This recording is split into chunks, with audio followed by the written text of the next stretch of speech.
합니다. 하나님께서 내 인생의 중심이시다. 하나님께서 내 인생의 가장 귀한 분이시다. 하나님은 나의 왕이시다. 이런 믿음의 고백을 가졌던 사람이 바로 다윗입니다. 그러나 다윗의 믿음이 이렇게 굳건했지만 그의 개인의 삶에 결코 평탄한 일만 있었던 것이 아니라 어려움이 꽤나 많이 있었습니다.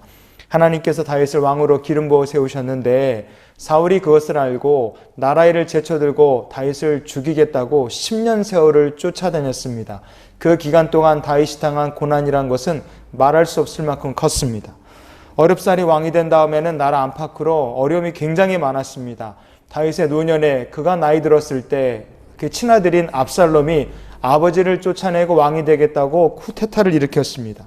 자기 목숨을 노리는 아들을 피해서 도망을 치는 다윗의 심정이 얼마나 비참하고 그의 마음이 얼마나 참담했겠습니까? 그러나 그런 어려움 중에서도 다윗은 이런 고백을 하나님께 잊지 않고 드립니다. 시편 5편 2절 말씀을 보면 나의 왕 나의 하나님이여 내가 부르짖는 소리를 들으소서 내가 주께 기도하나이다. 아멘.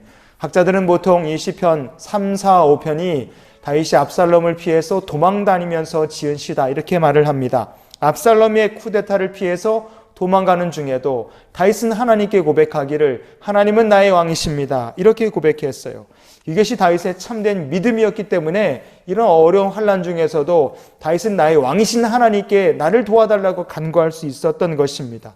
여러분 오늘 이 다윗의 고백처럼 우리가 예배를 드리는 이 순간에 하나님 나의 삶에 하나님 은혜를 베푸시고 나의 예배 드리신 이곳에 왕이신 하나님 임재하여 주시옵소서. 다윗과 같은 믿음과 소망을 가지고 우리 주님께 간구하고 예배 드리는 귀한 성도들이 될 수 있기를 주 이름으로 축원을 드립니다. 오늘 이 시편 역시 다윗이 사울을 피해서 도망댕기다가 아둘람에 있는 굴의 피신에 있으면서 하나님께 지은 시편입니다.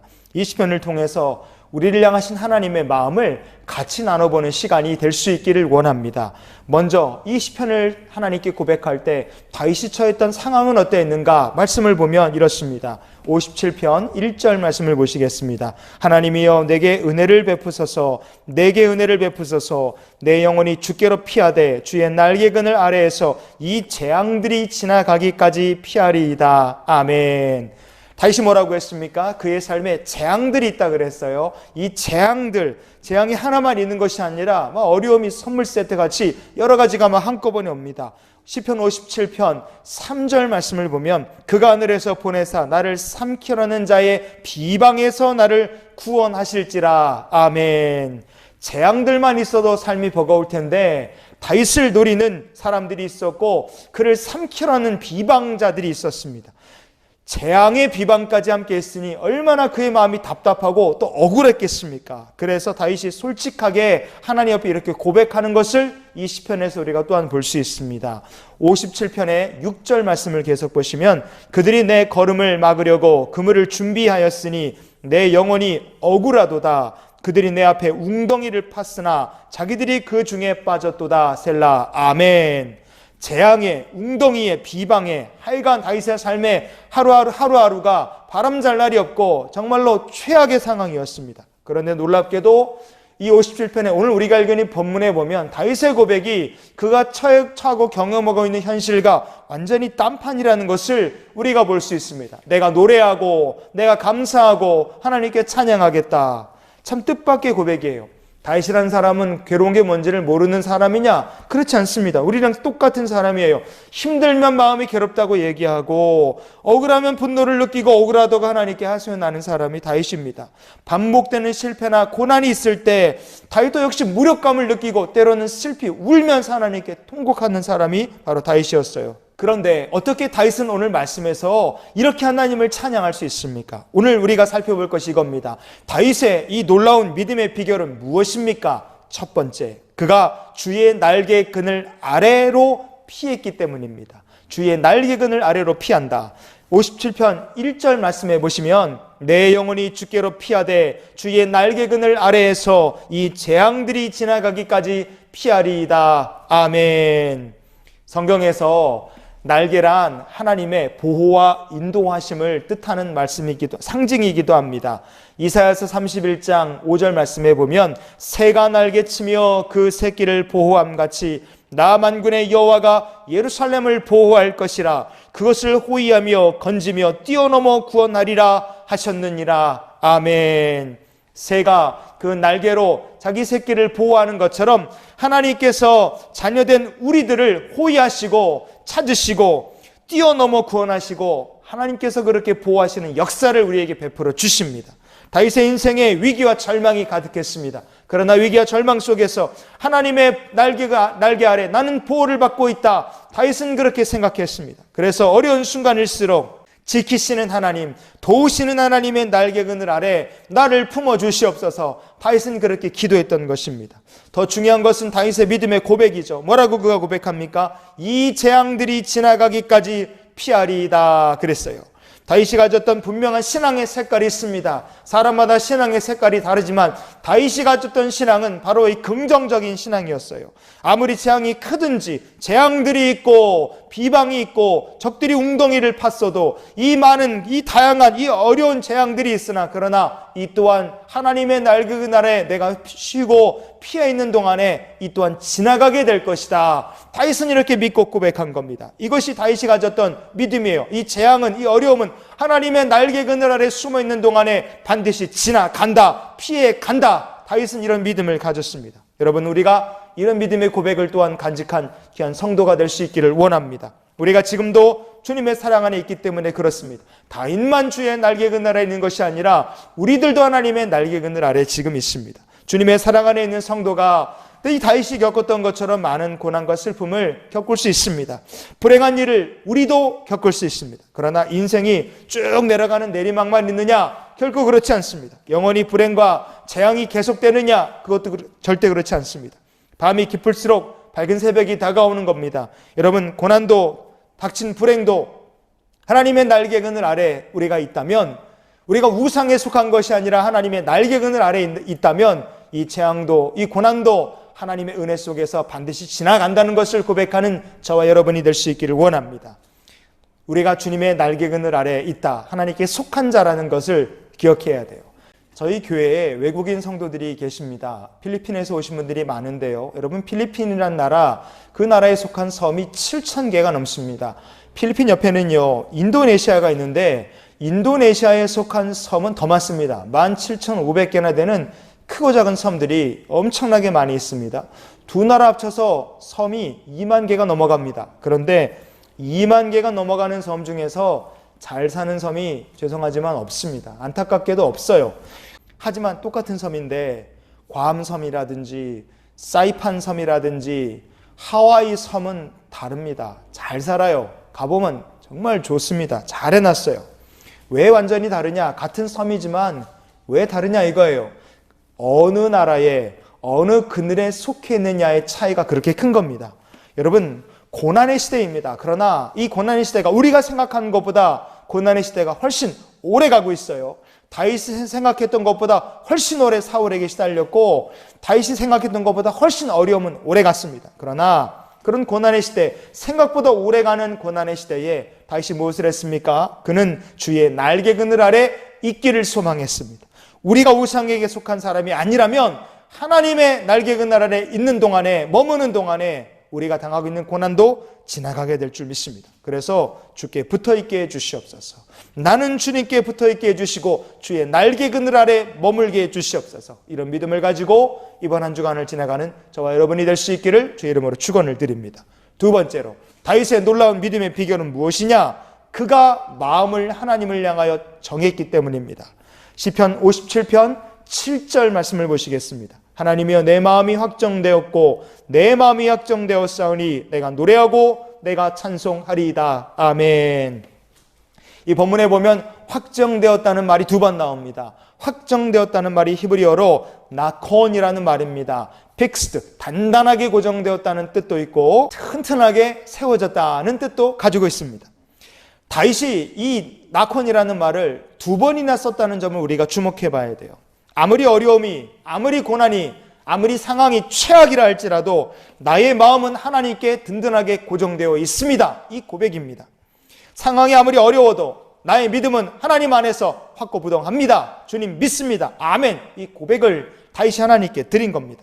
여러분 믿음은 확고부동해야 됩니다. 흔들리면 안 돼요. 로마서 14장 14절 말씀에 내가 주 예수 안에서 알고 확신하노니 아멘. 사도 바울은 확신한다는 고백을 참 많이 했습니다. 바울은 예수님 안에서 구원의 확신을 가지고 살았어요. 그는요 복음의 능력을 확신하며 살았습니다. 그래서 바울의 선포에는 막힘이 없었고 그의 삶에는 고난이 있었어도 성령께서 그의 사역에 많은 성령의 열매와 능력과 역사가 나타나게 인도하신 겁니다. 왜요? 그가 확실한 복음의 능력 위에 확고부동하게 서 있었기 때문에 그렇습니다. 고린도후서 3장 4절 말씀을 보면 우리가 그리스도로 말미암아 하나님을 향하여 이같이 확신이 있으니 그랬어요. 예수 그리스도를 구주로 영접한 사람은 하늘을 향하여서도 확신이 가득한 삶을 살게 하십니다. 내가 이거 믿어야 되나 말아야 되나, 천국이 있는가 없는가, 여러분 믿음이 헷갈리시고 아직 애매모호하십니까? 구원의 확신을 가지시기를 주의 이름으로 축원을 드립니다. 성령을 체험하시고 거듭나는 성도가 되시기를 바랍니다. 영원한 나라, 영원한 약속, 영원한 집을 바라보시는 확실한 믿음의 성도가 되시기를 바랍니다. 확고부동한 믿음, 바울이 가졌던 믿음처럼, 다윗이 가졌던 믿음처럼 나는 주님 안에서 확실하게 나의 믿음이 확정되었습니다. 고백할 수 있는 믿음의 성도가 되실 수 있기를 원합니다. 우리가 그럼 해야 될 것이 무엇이냐? 이렇게 확실한 믿음을 가지고 마음을 굳게 정하는 겁니다. 여호수아 24장 15절 말씀에 보면 여호수아가 유명한 말을 하죠. 너희가 섬길 자를 오늘 택하라. 오직 나와 내 집은 여호와를 섬기겠노라. 아멘. 성도 여러분, 이 신앙이라는 것은 아주 굳게 결단하는 겁니다. 나콘이라는 말이죠. 나는 하나님 한 분만 확실하게 붙듭니다. 나는 뒤돌아서지 않겠습니다. 지금 여기서 하나님만 섬기기로 결단합니다. 오늘 여기서 이 순간에 예배드리는 지금 믿음을 확정하는 주님의 귀한 백성들이 되실 수 있기를 성령의 이름으로 축원을 드립니다. 마지막으로 다윗의 놀라운 믿음의 비결은 무엇입니까? 그가 감사하고 찬송했기 때문입니다. 시편 57편의 7절부터 9절까지 말씀에 3절 공통으로 나오는 한 가지 한결같은 고백이 있습니다. 내가 노래하고 내가 찬송하리이다. 내 영광아 깰지어다. 비파야 수금아 깰지어다. 내가 새벽을 깨우리로다. 주여 내가 만민 중에서 주께 감사하오며 문나라 중에서 주를 찬송하리이다. 아멘. 사울을 피해서 굴에 찍소리도 못하고 숨어 있어야 되는 게 다윗의 신세였습니다. 그러나 다윗은 비파와 수금으로 맞춰서 내 새벽을 깨우면서 하나님을 찬양하겠다, 감사하겠다. 다윗은 이렇게 고백했어요. 위기와 절망이 오느냐 안 오느냐는 우리가 결정할 수 있는 문제가 아닙니다. 그것은 우리에게 속한 소관이의 문제가 아니에요. 하나님께 속해 있는 문제입니다. 그러나 위기와 절망이 와도 다윗처럼 우리가 이렇게 할 수 있습니다. 절망할 것인가, 원망할 것인가, 아니면 감사할 것인가, 찬양할 것인가. 절망과 원망이냐, 감사, 찬양이냐, 그것은 우리가 얼마든지 하나님 앞에서 하나님의 백성으로 우리가 선택할 수 있는 겁니다. 선택은 우리가 할 수 있는 거예요. 스키를 좋아하는 다이애나 골든이라는 소녀가 있었습니다. 1975년도 12살 되던 해에 스키를 타러 이렇게 가는데 갑자기 멀쩡하던 다리가 뚝 부러졌어요. 비명을 지르고 아파하는 아이를 데리고 병원에 데려갔는데 안타깝게도 골수암이었습니다. 온갖 애를 다 써봤지만 다리를 살릴 수가 없었어요. 결국 오른쪽 다리를 절단해야 했습니다. 12살에 한쪽 다리, 오른쪽 다리를 절단하고 장애를 얻게 됐어요. 하지만 포기했느냐? 포기하지 않았습니다. 82년도에 세계 장애인 스키 선수권대회에 출전했습니다. 19번의 우승을 일궈냈어요. 1988년도에 캘거리 동계올림픽에서 알파인 스키 장애인 부분 금메달을 땄습니다. 올해의 선수상을 수상했습니다. 전설적인 외발 스키 선수예요. 혈액암 때문에 다이애나 골든의 육체에는 질병이 있었습니다. 그러나 그의 마음에는 결코 질병이 찾아오질 않았어요. 고린도전서 10장 13절 14절 말씀에 보면 오직 하나님은 미쁘사 너희가 감당하지 못할 시험당함을 허락하지 아니하시고 시험당할 즈음에 또한 피할 길을 내사 너희로 능히 감당하게 하시느니라. 아멘. 외다리 스키 선수였던 다이애나 골든이 평생 붙들고 의지했던 하나님의 말씀이 바로 이 고린도전서 10장 13절의 말씀입니다. 성도 여러분, 이 말씀이 있었기 때문에 어려움과 고통 중에서도 즐겁게 그는 살 수 있었어요. 그러나 제가 여러분에게 한마디 더 드리고 싶은 것은 13절 말씀 그 다음에 나오는 14절의 말씀입니다. 고린도전서 10장 14절 말씀에 보면 그런즉 내 사랑하는 자들아 우상 숭배하는 일을 피하라. 아멘. 우상 숭배하라는 일을 피하라 그랬어요. 무슨 말이겠습니까? 우리에게도 고난과 어려움은 찾아올 수 있습니다. 그런데 중요한 것은 우리가 우상이 아니라 예수 그리스도께 속한 자로 있으면 우리가 시험을 당해도 감당할 수 있고 하나님께서 능히 시험을 당해도 피할 길을 우리에게 주신다는 것을 우리가 기억했으면 좋겠어요. 아무에게나 피할 길을 주시고 감당할 수 있는 시험이 아니라 그리스도 안에 있는 자에게 하나님께서 감당할 수 있고 피할 길을 주시는 줄 믿습니다. 그래서 한숨만 쉬는 사람은 인생이 더 어려워집니다.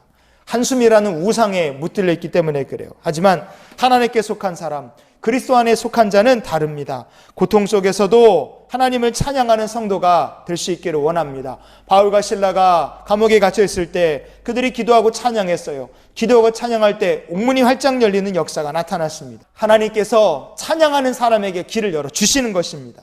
찬양하는 사람에게 주의 도우심이 임하는 것입니다.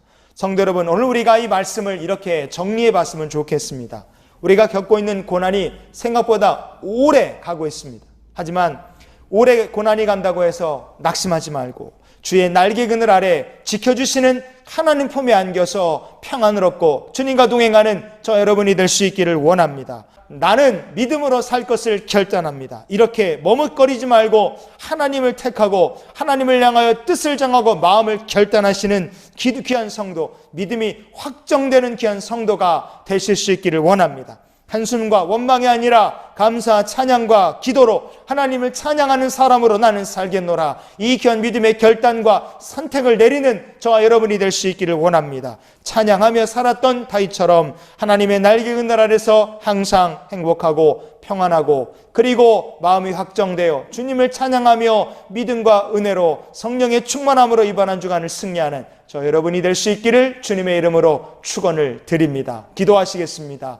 전능하신 아버지 하나님, 고난과 어려움의 시대에도 우리가 주님의 날개 그늘 아래 쉼을 얻게 해주시고 우리의 마음이 주를 향하여 확정되게 해주시며 언제나 감사하고 찬양하고 기도할 수 있는 믿음의 백성들이 되게 해주시옵소서. 오늘 예물을 구별해드린 귀한 성도들 기억하시고 드린 손길마다 축복하시며 주의 날개 그늘 아래 쉼을 얻고 마음이 확정되고 기도하며 감사하며 찬양하며 하나님과 동행하는 믿음의 귀한 성도들 될 수 있도록 이 한 주간도 승리할 수 있도록 주님 언제나 우리와 함께 동행하여 주시옵소서. 이제는 우리를 사랑하신 우리 구주 예수 그리스도의 크신 은혜와 하나님 아버지의 크고 놀라우신 사랑과 성령님이 함께 동행하시며 내주 교통 역사 충만케 하신 은혜가 이제 세상 향하여 주님의 날개 그늘 아래 쉴 것을 원하고 그 마음이 확정되어 주님을 향하여 감사하며 기도하며 찬양의 결단을 드리며 주님께로 나가고 주의 손 붙들고 세상을 향해 나가는 이 귀한 성도들의 앞날 위에 이 한 주간의 삶 속에 주님의 은혜, 주님의 능력, 성령의 기름 부으심이 지금부터 영원토록 함께 하시기를 축원하옵나이다. 아멘.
you.